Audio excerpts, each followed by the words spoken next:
ক্ষমতাকার, তাদের কুদরত দারি বর কামাল, আনতা রব্বি আনতা হাসবি যুল জালাল, তুহি কাদের জলিলুল্লাহ জাহাদার, বহর হালে তুহি মেরা নিগাহদার। ছেলে মেয়ে দেওয়ার মালিককে, এ দুনিয়ার শ্রেষ্ঠ নবী যেই রাসূলের মতো কোন রাসূল নাই। সেই রাসূল বলে, দুনিয়াওয়ালারা শুনো, আমি মুহাম্মদের একটা ছেলেও নাই, আমি মুহাম্মদ 4 কন্যার বাবা। আর তুমি কন্যা পাইলে রাগ করো না, কি হারাম অকিল বন্ধ। এখানে যারা মেয়ের বাবা আছেন আল্লাহকে সাক্ষী রেখে বলেন, যারা মেয়ের বাবা বলেন আপনার ছেলেরা আপনাকে বেশি মহব্বত করে না মেয়েরা করে? এই যুবকরা কতটা তো বলবেন, তুমি ইয়ে বলা কবে কবে, এটা পরের কথা। আর তোর খবরে বিয়ে আছে কিনা তাও আমার 95% সন্দেহ। আচ্ছা বল, তোর বোন আছে তো? ওর যুবক বলার বোন আছে না, ভাইও আছে না?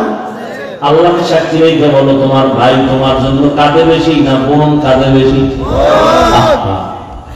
যার বোন আছে সে জানে ভাই একটু অসুস্থ হইলে অন্য ভাইয়ের মাথায় কোনো পেরেশানি নাই, কিন্তু বোন শ্বশুর বাড়ি আছে, ভাইয়ের খবর শুনে কান্না শুরু করছে, মোবাইল করে ভাইয়াকে একটু দাও, মোবাইলটা করে ভাইয়া কি অবস্থা, তোমার শরীর কেমন, খানা খাইছনি, ঘুমাইছনি?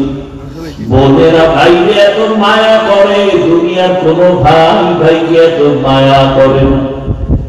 বাবা অসুস্থ হয়ে গেলে ছেলেরা তেমন তেমন কোন পেরেশানি করে না, মেয়েগুলোর ঘুম নাই।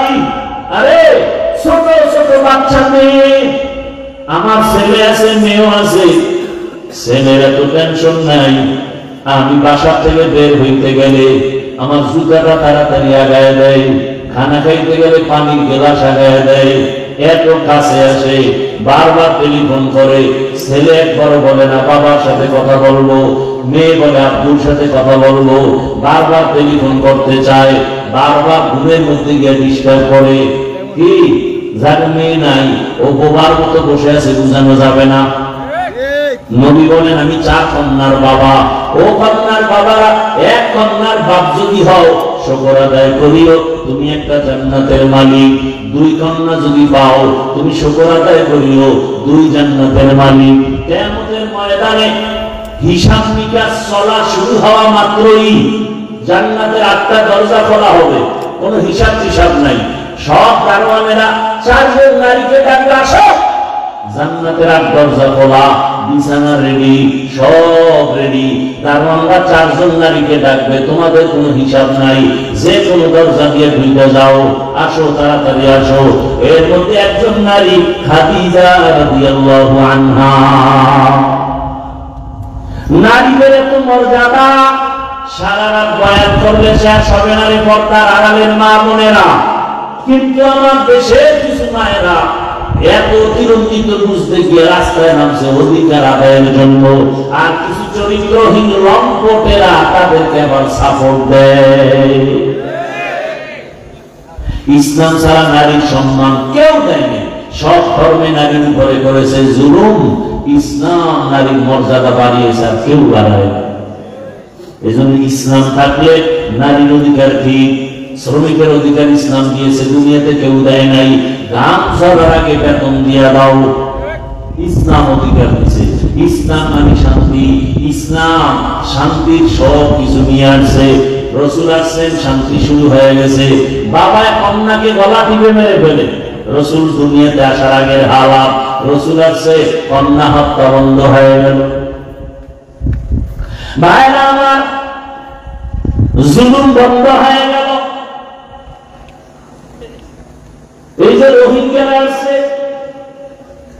আর যত ইদানিং কালে যত বিপদ আসে আমার দেশে, খোঁজ নিয়ে দেখেন ওলামায়ে কেরামরা ছাপায় পড়ে নিজে নিজের নিঃস্বার্থে একেবারে আল্লাহর মহব্বতে যতটুকু পারে 5 টাকা আছে 2 টাকা রাইখা 3 টাকা দান করে রোহিঙ্গা ক্যাম্পে দেয়, আলেমদের অনুদান, কোনো স্বার্থ নাই।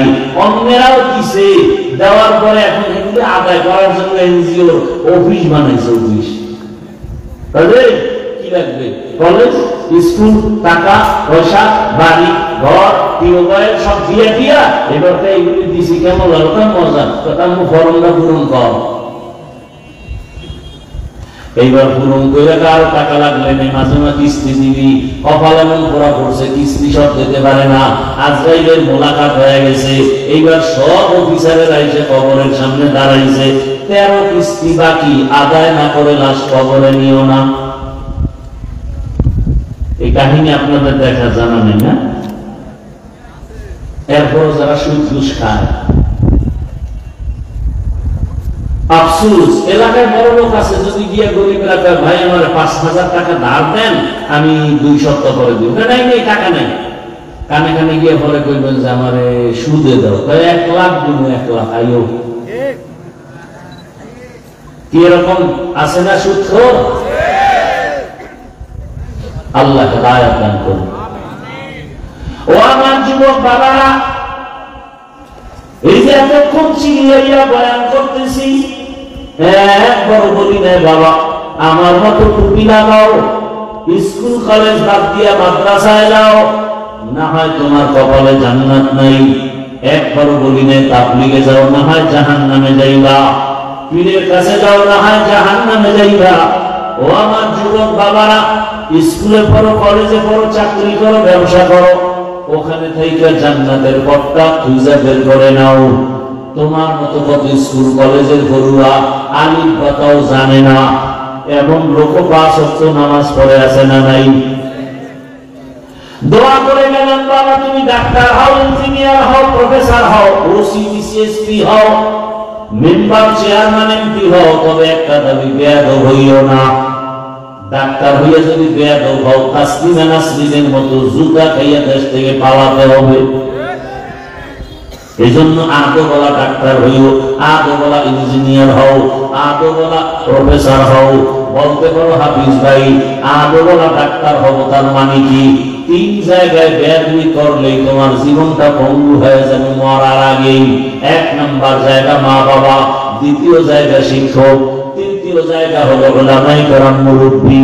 মা বাবার সাথে যদি বেয়াদবি করো, মা বাবায় যদি মনে কষ্ট পাইয়া, হাত উঠান লাগবে না, যদি খালি কষ্ট পায় বলে তোর কপাল শেষ। কোন শিক্ষক যদি তোর ব্যবহারে কষ্ট পায়, একটা নিঃশ্বাস ফালায়, তোর জিন্দেগি বরবাদ, কসম আল্লাহ। কোন আলেম যদি তোমার ব্যবহারে কষ্ট পায়, নিঃশ্বাস ফালায়, তাহলে জীবন অর্ধেক শেষ। আর চোখের পানি ফালাইলে তোর জীবন পুরাটাই শেষ। 3 জায়গায় বেয়াদবি করবা না। মা বাবার দোয়া নিয়ে চলো, শিক্ষকের দোয়া নিয়ে চলো, ওলামায়ে কেরামের দোয়া পরামর্শ নিয়ে রাসূলের আদর্শ মেনে চলো।